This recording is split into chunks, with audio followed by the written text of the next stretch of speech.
नमस्कार दोस्तों।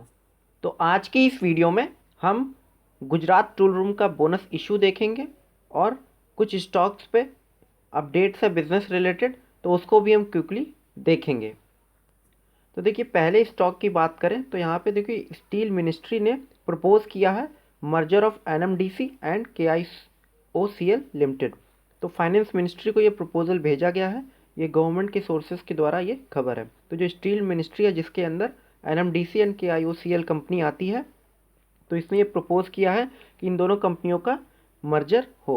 ऐसा प्रपोजल फाइनेंस मिनिस्ट्री को भेजा गया है। जैसा कि आप जानते हैं कि एनएमडीसी एक नवरत्न सीपीएससी है, पब्लिक सेक्टर एंटरप्राइजेस, और ये लार्जेस्ट, बात करें तो इंडिया की लार्जेस्ट आयरन ओर प्रोड्यूसर हैं।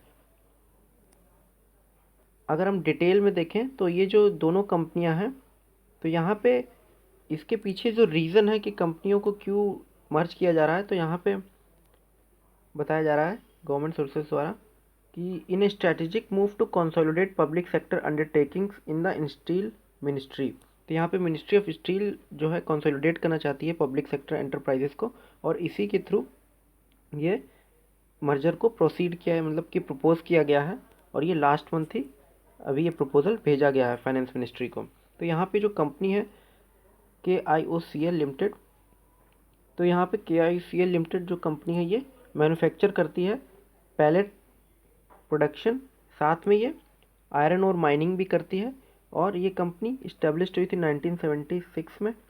ये भी जो कंपनी की फुल फॉर्म है वो कुद्रेमुख आयरन और कंपनी लिमिटेड है, और ये मिनी रत्न सीपीएससी है, यानी कि ये भी सेंट्रल पब्लिक सेक्टर एंटरप्राइजेस के अंदर आती है। तो ये प्रपोजल जो है ये काफ़ी बेनिफिशियल हो सकता है दोनों कंपनियों के लिए, क्योंकि दोनों कंपनियां लगभग एक ही स्टील से रिलेटेड मिनिस्ट्री के अंदर आती हैं। साथ में जो प्रोडक्शन है, जो बिज़नेस है, वो भी रिलेटेड ही है।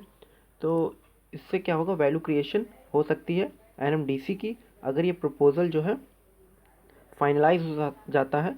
और अभी ये प्रपोजल भेजा गया तो फाइनेंस मिनिस्ट्री की तरफ से अभी कोई भी रिस्पांस नहीं आया, वो कंसीडर करेगी। उसके साथ ही साथ कई सारे क्लियरेंसेज होते हैं जो लेने पड़ेंगे दोनों कंपनियों को, उसके बाद ये जो मर्जर का प्रोसेस है ये आगे बढ़ेगा।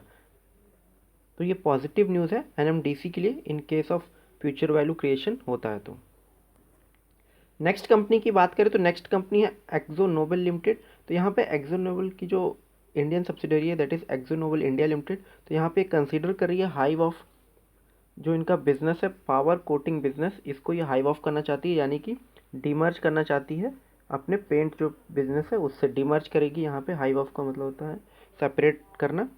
तो यहाँ पे और ये R&D यूनिट को भी सेपरेट करेगी। तो इन दोनों बिजनेस को ये सेपरेटली लिस्ट करना चाहती है। तो यहाँ पे डीमर्ज का प्रोसेस स्टार्ट होगा और जो वैल्यू क्रिएशन यहाँ पे अच्छी खासी हो सकती है। हमेशा देखा गया कि जो कंपनी डीमर्ज की जाती है, तो जो पेरेंट कंपनी से जब कोई कंपनी डीमर्ज की जाती है तो उसका जो वैल्यू क्रिएशन होता है काफ़ी अच्छा होता है शेयर होल्डर्स के लिए। तो ये दो अपडेट्स थी आपके लिए। अगर हम बात करें गुजरात टूल रूम लिमिटेड की, तो कंपनी ने बोनस इशू अनाउंस किया है कल की अपनी बोर्ड मीटिंग में 5:1 के रेशियो में, यानी कि आपको 1 शेयर पर बोनस के 5 शेयर्स मिलेंगे, और इसका शेयर प्राइस भी एक्स डेट पर इसी प्रोपोर्शन में कम हो जाएगा। तो ये सारी डिटेल्स आपको इस वीडियो में, कोई भी एक्शन लेने से पहले इन्वेस्टमेंट से रिलेटेड आपको हमेशा उस कंपनी के फंडामेंटल्स को ज़रूर से चेक करना है, ये मेरी आपसे रिक्वेस्ट है। तो फ्रेंड्स, आज की इस वीडियो में इतना ही। वीडियो अगर आपको इन्फॉर्मेटिव लगी हो तो आप इसे शेयर कर सकते हैं, लाइक कर सकते हैं, या आपको कोई क्वेश्चन हो तो आप उसे कमेंट सेक्शन में भी पूछ सकते हैं। Thank you for watching.